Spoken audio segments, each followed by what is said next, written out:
Hello दोस्तों, आप हैं हमारे साथ हमारे यूट्यूब चैनल टारगेट एग्ज़ाम मौली पर हैं। कहाँ पर है? टारगेट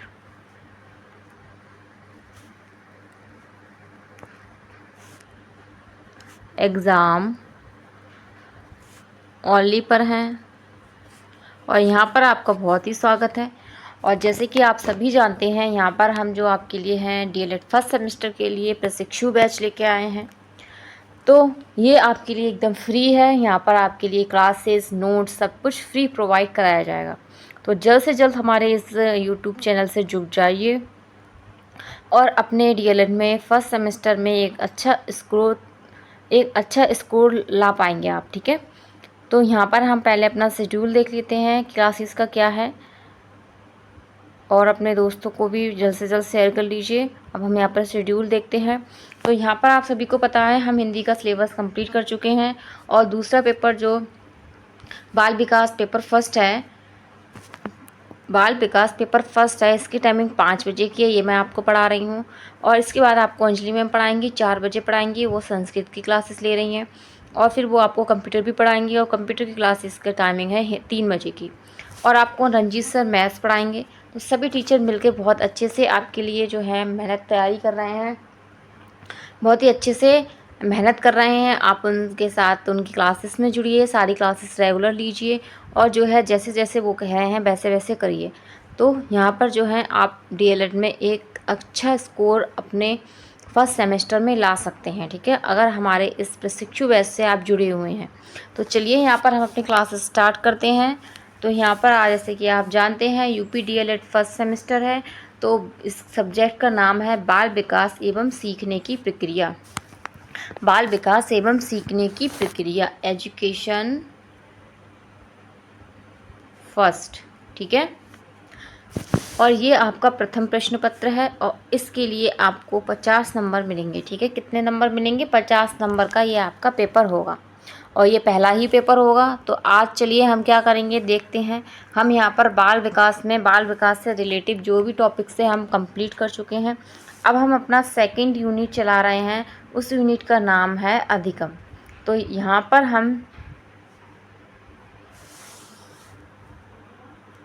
तो आज जो हम टॉपिक करने वाले हैं वो हम देखते हैं। तो आज हम जो करेंगे वो करेंगे शिक्षण अधिगम में सीखने के नियम।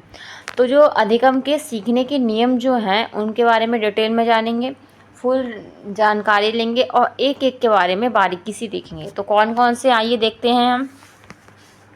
तो शिक्षण अधिगम में सीखने के नियम। तो थॉर्नडाइक ने अपने प्रयोग के आधार पर कुछ सीखने के नियमों का प्रतिपादन किया। किसने किया है?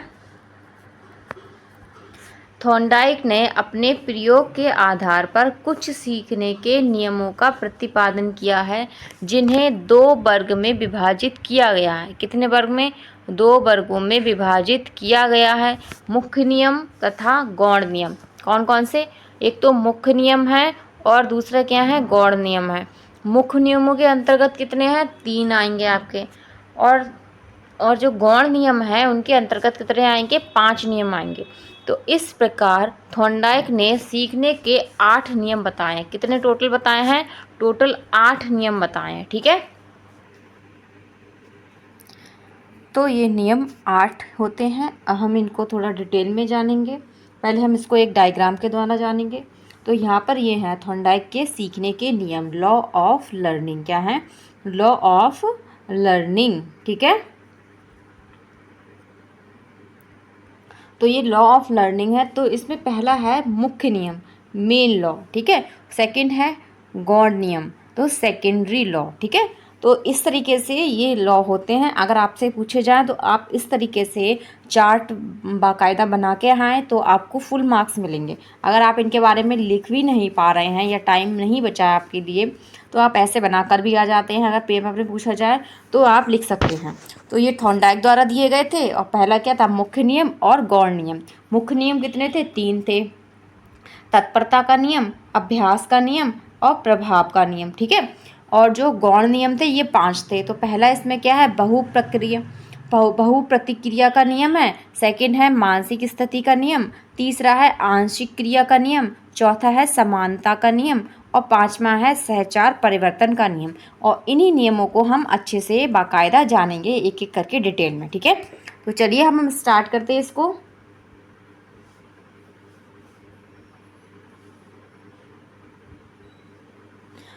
तो चलिए अब हम इसको स्टार्ट करते हैं। तो यहाँ पर देखेंगे सीखने के मुख्य नियम। पहला कौन सा है? तत्परता का नियम। तो इसमें क्या कहा गया है कि सीखने के इस नियम का अभिप्राय है कि जब प्राणी किसी कार्य को करने के लिए तैयार करता है तो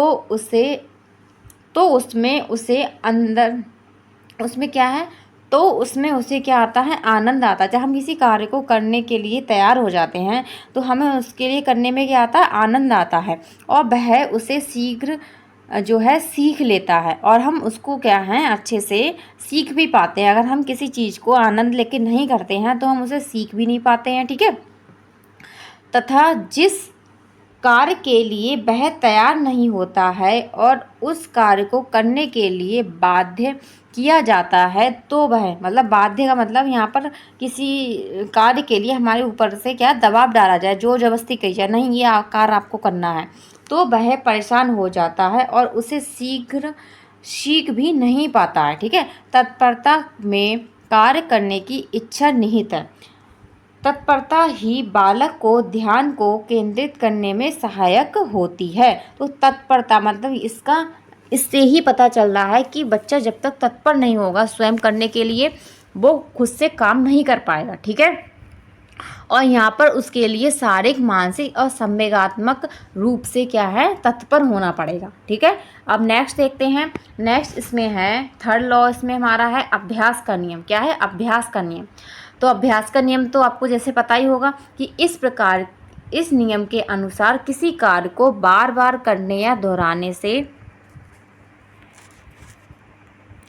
इस नियम के अनुसार किसी कार्य को बार बार करने या दोहराने से वह याद हो जाता है। जैसे हम किसी चीज़ को बार बार करते हैं, रिपीट करते तो हमें क्या हो जाता है? वो स्वयं ही याद हो जाता है, उसे हमें याद करने की ज़रूरत नहीं पड़ती है। तो अभ्यास अगर हम करेंगे, जैसे हमें किसी चैप्टर को जो है कंप्लीट करना है तो उस चैप्टर को कंप्लीट करने के लिए हम अगर बार बार उसे पढ़ेंगे, 2-3 बार पढ़ेंगे तो वो हमें स्वयं ही याद हो जाएगा, ठीक है।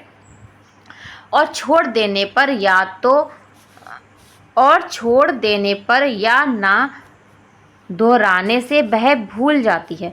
मतलब कि अगर हम उसको छोड़ देंगे, उस चैप्टर को या किसी भी चीज़ को हम याद कर रहे हैं, इसका अभ्यास कर रहे हैं बार बार, तो वो हमें याद नहीं होएगी और हम उससे भूल जाएंगे। इस प्रकार यह नियम प्रयोग करने तथा प्रयोग ना करने पर आधारित है। मतलब प्रयोग करने और प्रयोग ना करने पर आधारित है, सही है। तो उदाहरण के अनुसार हम समझ सकते हैं कि कविता और पहाड़े याद करने के लिए इन्हें बार बार दोहराना पड़ता है तथा अभ्यास के साथ साथ उपयोग में भी लाना पड़ता है। ऐसा ना करने पर सीखा हुआ कार्य भी भूलने लगते हैं। तो जैसे पहाड़े हो गए, कविताएं हो गई, ये आपको पता ही है, अगर हम इनको अभ्यास नहीं करें तो हम इनको भूल जाते हैं। मैथ्स के रूल ही देख लीजिए, मैथ्स के फॉर्मूले देख लीजिए, तो ये सारी चीज़ें क्या होती हैं? हमें इनका बार बार अभ्यास करना पड़ता है, तभी ये हमारे दिमाग में जो है एकदम जो है छप जाती हैं और ये हमें याद रहती हैं। और अगर इन चीज़ों को हम दोबारा नहीं पढ़ेंगे, उसको रिकॉल नहीं करेंगे, मतलब कि 8-10 दिन बाद या 2-4 दिन बाद उसको नहीं पढ़ेंगे तो बिल्कुल हमारी मेमोरी से वो डिलीट हो जाएंगी, ठीक है। तो अब थर्ड नियम देखते हैं। तो अब आगे देखते हैं। तो यहाँ पर थॉर्नडाइक के अनुसार क्या कहा गया है? अभ्यास के नियम के अंतर्गत 2 उपनियम आते हैं। तो ये अभ्यास का नियम जो 3rd नंबर का है, इसके अंतर्गत 2 उपनियम आते हैं। तो कौन कौन से आते हैं? पहला है उपयोग का नियम। जब एक परिवर्तनीय सहयोग एक स्थिति और अनुक्रिया के बीच बनता है तो अन्य बातें समान होने पर वह सहयोग ढंग हो जाता है, ठीक है। और सेकंड क्या है? अनुप्रयोग का नियम। तो प्रयोग का मतलब किसी चीज़ को हम दोहराएंगे, उसकी अनुक्रिया करते रहेंगे, उसका अभ्यास करते रहेंगे तो हमें उसको क्या है, हम दृढ़ता से याद भी कर लेंगे। और अनुप्रयोग मतलब कि अनुप्रयोग के नियम के अनुसार कुछ समय तक किसी परिस्थिति और अनुक्रिया के बीच पुनरावृत्ति ना होने से सहयोग छीड़ पड़ जाता है। ठीक है, जैसे कि अगर हम किसी चीज़ को दोबारा नहीं पढ़ेंगे तो वो क्या पड़ जाएगा, हमारी मेमोरी में छीड़ पड़ जाएगा, मतलब हमारी दिमाग से मिट जाएगा। ठीक है, तो उपयोग और अनुपयोग को जो है अभ्यास के नियम के क्या हैं, 2 उपनियम माने जाते हैं। किसके द्वारा दिए गए हैं, थॉर्नडाइक के द्वारा दिए गए हैं। ठीक है, और डगलस एब हैंडल के अनुसार तो यह कार्य बहुत समय तक किया या दोहराया नहीं जाता है, वह भूल जाता है। इसी के अनुपयोग या अनअभ्यास का नियम कहते हैं। इसी नियम को क्या कहते हैं, अनुपयोग या अनअभ्यास का नियम भी कहा जाता है। आपसे पूछा जाए अनुपयोग और अनअभ्यास का नियम किसे कहते हैं, तो किसको कहते हैं, अभ्यास के नियम को ही हम अनुपयोग और अनअभ्यास के नियम कहा जाता है। ठीक है, और पूछा जाए किसके द्वारा दिया गया, तो थॉर्नडाइक जी के द्वारा दिया गया है। ठीक है, तो ये किस नियम के अंतर्गत आता है, ये आपका मुख्य नियम के अंतर्गत आता है। अब यहाँ पर हम थर्ड नियम देखेंगे, कौन सा है हमारा थर्ड नियम है प्रभाव का नियम। क्या है, प्रभाव का नियम। तो थॉर्नडाइक का यह नियम सीखने और अध्यापन का आधारभूत नियम है। क्या है, सीखने और अध्यापन का आधारभूत नियम है। कौन सा नियम, प्रभाव का नियम। इस नियम को क्या कहते हैं, संतोष और असंतोष का नियम भी कहते हैं। संतोष असंतोष का नियम भी कहा जाता है। इनके अनुसार जिस कार्य को करने से प्राणी को हितकार परिणाम प्राप्त होते हैं उसमें सुख और संतोष प्राप्त होता है, उसी को वह दोहराता है। मतलब जिस कार्य को करने में हमें मतलब सुख प्राप्त हो रहा है, हमें मतलब संतोष प्राप्त हो रहा है, उसी हम कार्य को क्या है बार बार दोहराते हैं। जिस कार्य को करने से कष्ट होता है और दुखद फल प्राप्त होता है उसे व्यक्ति नहीं दोहराता है। ठीक है, जिस वजह से हमें दुख प्राप्त हो रहा है, कष्ट होता है, उस कार्य को हम करना नहीं चाहते हैं, बार बार नहीं दोहराना चाहते हैं। इस प्रकार व्यक्ति उसी कार्य को सीखता है जिससे उसे लाभ मिलता है तथा संतोष प्राप्त होता है। ठीक है, तो प्रभाव के नियम यही है कि व्यक्ति उस कार्य को सीखता है जिससे उसे संतोष प्राप्त होता है और उस कार्य को नहीं सीखता है जिससे उसे दुख प्राप्त होता है। ठीक है, तो यहाँ पर जो भी सीख रहा है व्यक्ति वो अपने लाभ और संतोष के लिए सीख रहा है। ठीक है, यहाँ पर हमने तीनों नियम कंप्लीट करिए हैं। अब हम चलते हैं अपने जो हैं गौण नियम की तरफ। तो सीखने के मुख्य गौण नियम निम्न हैं। तो कौन कौन से हैं, पहला है बहु प्रतिक्रिया का नियम। क्या है, बहु प्रतिक्रिया का नियम। और ये किस पे आधारित है, यह है अभ्यास के नियम पर आधारित है। किसके नियम पर आधारित है, ये आपका अभ्यास के नियम के आधार पर आधारित है।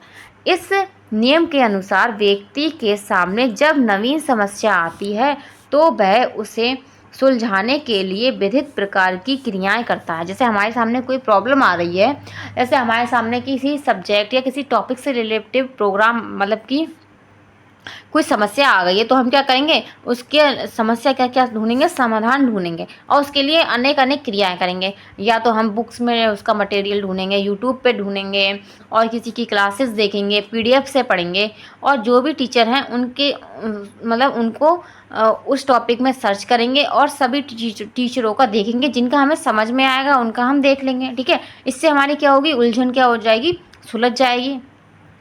ठीक है, जो हमारी नवीन समस्या है उसका समाधान भी हो जाएगा।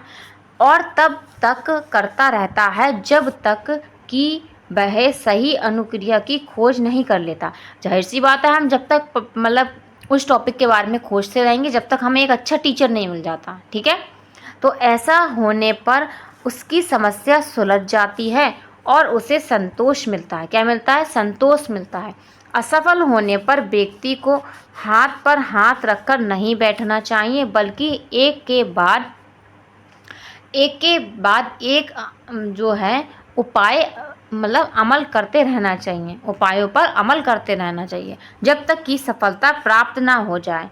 यह नियम प्रयत्न व भूल पर आधारित है। किस पर आधारित है, प्रयत्न और भूल पर आधारित है और अभ्यास के नियम पर भी आधारित है। आपसे पूछा जाए ये गौण नियम फर्स्ट वाला है बहु अनुक्रिया का नियम, यह थॉर्नडाइक के प्रमुख नियम के किस नियम पर आधारित है। जो प्रथम जो नियम दिए हैं मुख्य नियम, उनसे किस नियम पर आधारित है? तो यहाँ पर हम कहेंगे अभ्यास के नियम पर आधारित है। किस पर?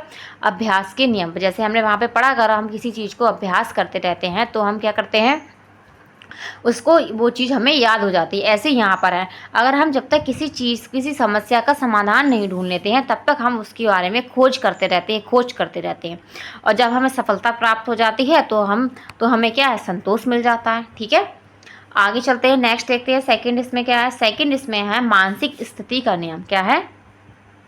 मानसिक स्थिति का नियम। और ये किस पे आधारित है? ये तत्परता और अभ्यास दोनों पर आधारित है। ठीक है, इस नियम को तत्परता या अभिवृत्ति का नियम भी कहा जाता है। ठीक है, तो यह नियम इस बात पर बल देता है कि बाह्य स्थिति के ओर प्रतिक्रियाएं व्यक्ति को मनोवृत्ति पर निर्भर करती हैं। अर्थात यदि व्यक्ति मानसिक रूप से सीखने के लिए तैयार है तो नवीन क्रिया को आसानी से सीख लेगा, और यदि वह मानसिक रूप से सीखने के लिए तैयार नहीं है तो उस कार्य को नहीं सीख सकेगा। ठीक है, तो इसको हम इस तरीके से समझ सकते थे। अगर हम किसी कार्य को करने के लिए मानसिक रूप से मतलब मेंटली जो है मतलब कि उसे करने के लिए तत्पर नहीं है या उसे करने के लिए तैयार नहीं है तो हम उसको नहीं कर सकते हैं। थर्ड नियम यही कहता है। सही, सेकंड नियम आपका यही कहता है।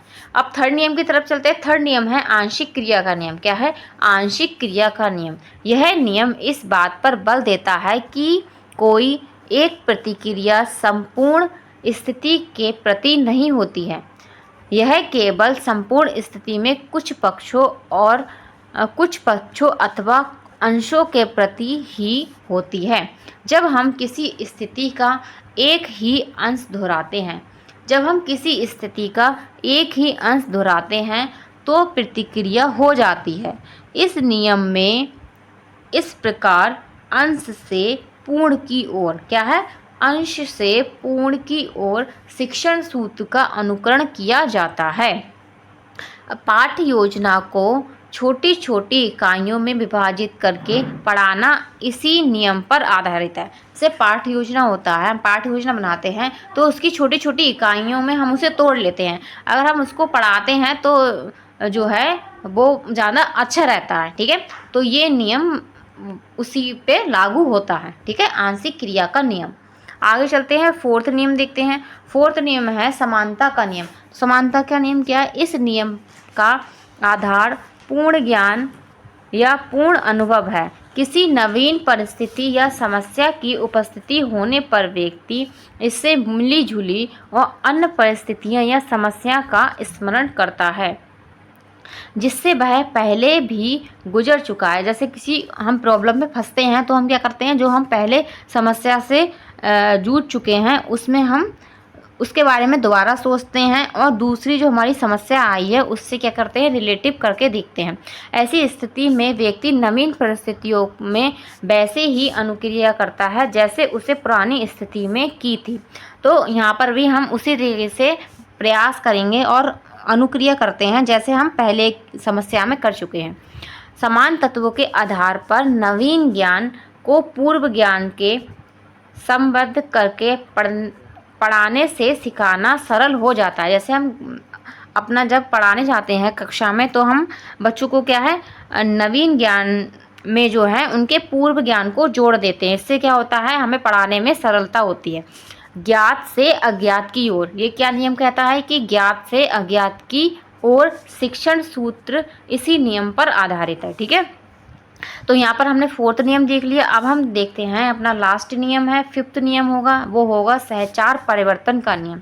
सहचार्य परिवर्तन का नियम, तो जैसा कि इस नियम का नाम से ही स्पष्ट है, इसमें सीखने की अनुक्रिया का स्थान परिवर्तन होता है। क्या होता है, अनुक्रिया की जो स्थान होता है उसको परिवर्तित किया जाता है। यह स्थान परिवर्तन मूल उद्दीपन से जुड़ी हुई अथवा उसकी किसी सहचारी उद्दीपन वस्तु के प्रति क्रिया करता है। इसको हम उदाहरण के अनुसार अच्छे से जानेंगे। तो उदाहरण इसमें दिया है, भोजन सामग्री को देखकर कुत्ते के मुंह में लार टपकने लगती है। भोजन सामग्री को देखकर कुत्ते के मुंह में लार टपकने लगती है, लेकिन कुछ समय बाद खाने के प्याले को देखकर ही लार टपकने लगती है। थॉर्नडाइक ने अनुकूलित अनुक्रिया को सहचारी स्थान परिवर्तन का ही एक विशेष रूप बताया है। तो आगे हम इसके बारे में भी जानेंगे, जो कुत्ते पर इन्होंने प्रयोग करा है उसको भी हम डिटेल में जानेंगे। तो यह नियम वहीं पे लागू होता है, तो इसीलिए इसे सहचार परिवर्तन का नियम कहते हैं, या इसे अनुकूलित अनुक्रिया का नियम भी कह सकते हैं। अब आगे चलते हैं, इसकी उपयोगिता देखते हैं कि शिक्षा में इसकी उपयोगिता क्या है, शैक्षिक उपयोगिता क्या है। तो शैक्षिक उपयोगिता क्या है इस जो थॉर्नडाइक ने नियम दिए हैं। पहला इसमें है, इसके द्वारा बालक पहले से की गई गलतियों से मिलने वाले अनुभवों से लाभ उठाता है और अपने व्यवहार में सुधार लाता है। ठीक है, इसमें क्या करता है, बालक जो है अपनी पहले जो गलतियां की हैं उनसे मिलने वाले जो अनुभव हैं, उसको जो सलाह उसको मिलती है, उसका क्या है, अपने व्यवहार में सुधार लाता है। इससे क्या हो जाता है, उसके व्यवहार में सुधार आ जाता है। सेकंड है, इस सिद्धांत द्वारा बालक स्वयं करके सीखता है। क्या है, स्वयं ही बच्चा करके सीखने लगता है। थर्ड इसमें है, यह सिद्धांत निरंतर प्रयास पर बल देता है कि हमें किसी कार्य को करने के लिए निरंतर प्रयास करते रहना चाहिए। फोर्थ इसमें है, बालक किसी भी समस्याओं से नहीं घबराता है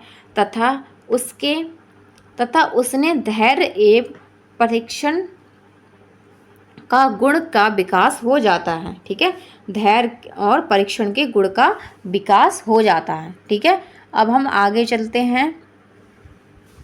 इसके बाद हमारा जो फिफ्थ होगा पॉइंट, वो है, यह सिद्धांत बच्चों में आत्मविश्वास एवं आत्मनिर्भरता के गुण का विकास करने पर बल देता है। ये सिद्धांत जो दिया है, 8 सिद्धांत दिए हैं थॉर्नडाइक ने, ये जो है बच्चे के अंदर आत्मविश्वास और आत्मनिर्भरता लाते हैं।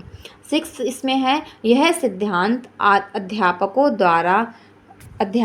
द्वारा छात्रों में तर्क चिंतन क्या है, तर्क चिंतन तथा सूझ जैसे गुणों को विकसित करने पर बल देता है। ये यहाँ पर छात्र आएगा।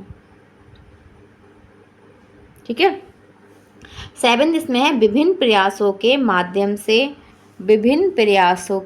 माध्यम से छात्र अपने लक्ष्य पर पहुँचने का सही तरीका ज्ञात कर लेते हैं। ठीक है, क्या कर लेते हैं, छात्र अपने लक्ष्य पे पहुंचने का सही तरीका ज्ञात कर लेते हैं। अगला 8 नंबर है, यह सिद्धांत अध्यापकों का मार्गदर्शन करता है कि छात्रों के मस्तिष्क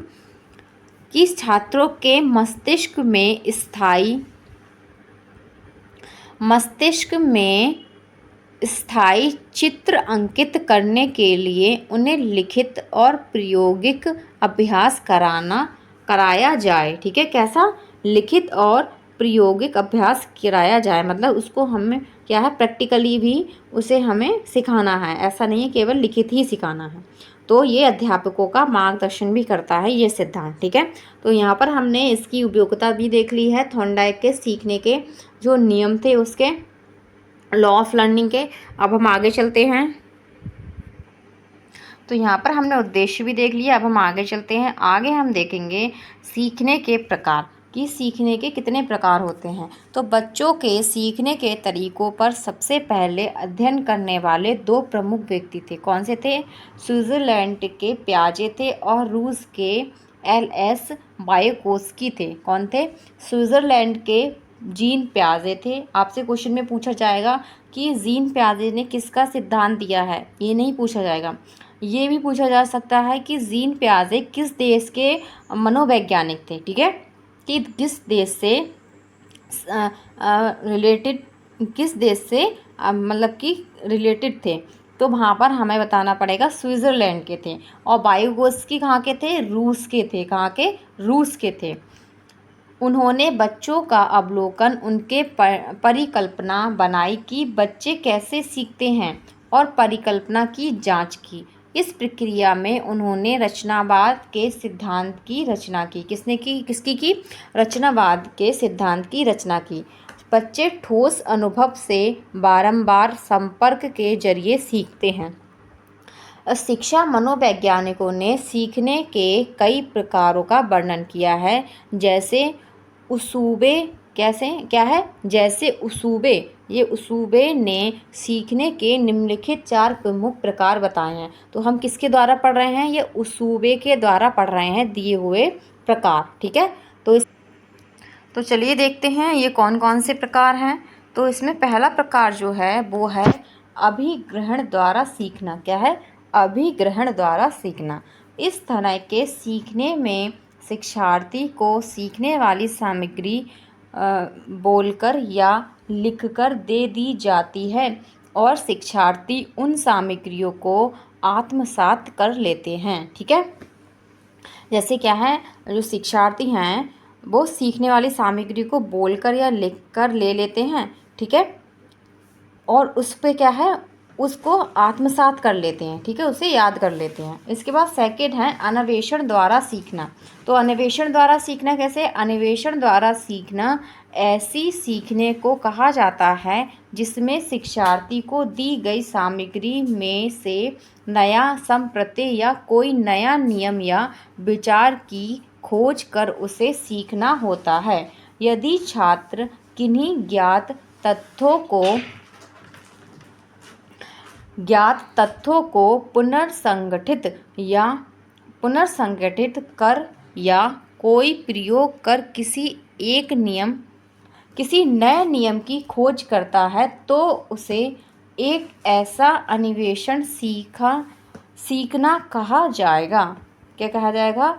अन्वेषण सीखना कहा जाएगा। जब हम जो है किसी चीज़ की हमने खोज की और अपने विचारों से जो है उन विचारों को हम सीख के जो है एक नया नियम बना देते हैं, नया नियम खोज लेते हैं उन तथ्यों से, तो वहाँ पे अन्वेषण सीखना कहा जाता है। जो अर्थपूर्ण प्रक्रिया द्वारा संपन्न हुआ हो, जिसका कोई अर्थ हो, कोई लॉजिक हो। ठीक है, ऐसा नहीं हो अर्थहीन कोई भी चीज़ हमने उसको नया नियम बना दिया है तो उसको मान लिया जाए, वो नहीं माना जाएगा। अब हम इसके बाद हम थर्ड देखेंगे। थर्ड यहाँ पर हमारा होगा, थर्ड फोर्थ एक साथ हैं। थर्ड वाला है रटकर सीखना। वैसे सीखने को कहा जाता है, रटकर सीखना किसे कहा जाता है? जिसमें शिक्षार्थी दी गई सामग्रियों में सहचार शब्दांश या मनमाने ढंग से उसके अर्थ को बिना समझे हुए सीखता है।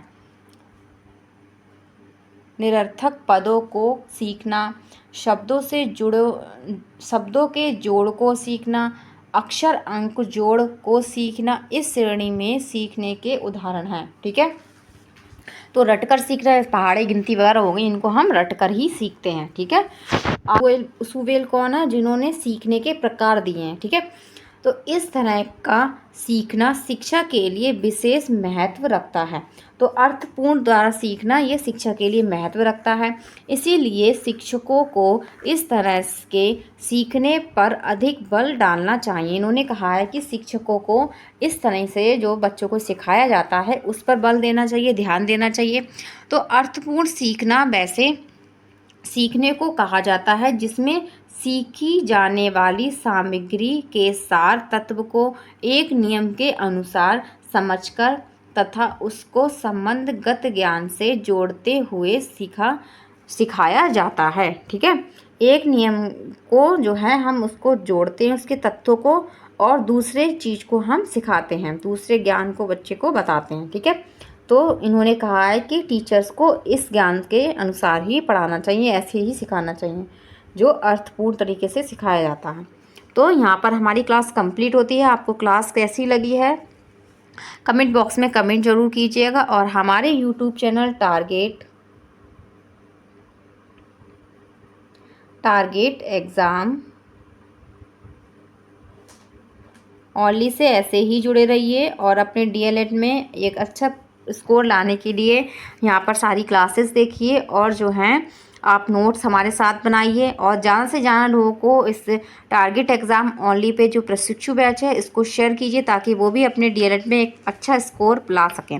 तो यहाँ पर हमने जो है थॉर्नडाइक के अधिगम के नियम देखे और क्या, और हमने अधिगम के प्रकार देख लिए। अब हम नेक्स्ट क्लास में जो मोस्ट इम्पॉर्टेंट सिद्धांत हैं उनके बारे में चर्चा करेंगे, ठीक है। तो आज के लिए बस इतना ही, कल मिलते हैं नेक्स्ट क्लास में। ओके, धन्यवाद।